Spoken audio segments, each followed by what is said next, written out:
নবী করিম সাল্লাল্লাহু আলাইহি ওয়াসাল্লাম বলছেন শোনো তিন শ্রেণীর লোক জাহান্নাম যাবে তিন ব্যক্তি জাহান্নাম যাবে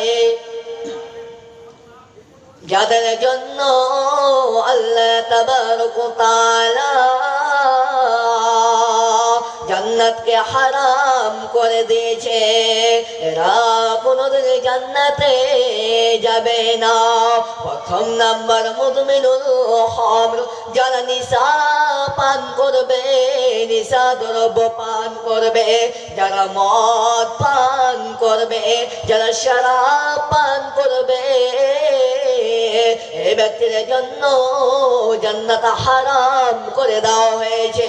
এই ব্যক্তি কোনোদিন জান্নাতে যাবে না যে ব্যক্তি মদ পান করার অবস্থায় যদি মারা যায় তাহলে ওই ব্যক্তি জাহান্নামে চলে যাবে এই ব্যক্তি যদি আল্লাহর কাছে ক্ষমা চায় তার ক্ষমাকে আল্লাহ তাবারক ওয়া তাআলা কবুল করে নেবে একবার নয় দুইবার নয় তিনবারের বেলায় তিনবার কবুল করবে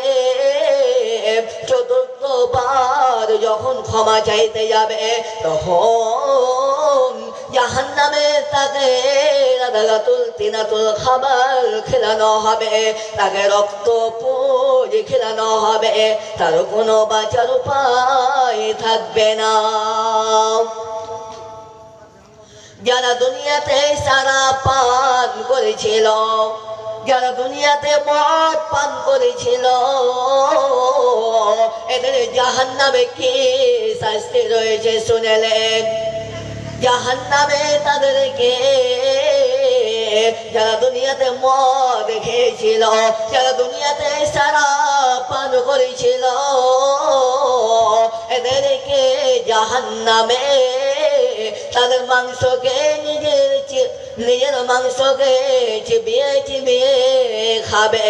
এতটাই ভয়ঙ্কর জাহান্নাম এতটাই কঠিন জটিল জাহান্নাম এই জন্য মুসলমান তোমরা জাহান্নাম থেকে বাঁচো তোমরা জাহান্নাম থেকে পরিত্রাণ চাও নচিত কিয়ামতের দিন বাঁচার উপায় থাকবে না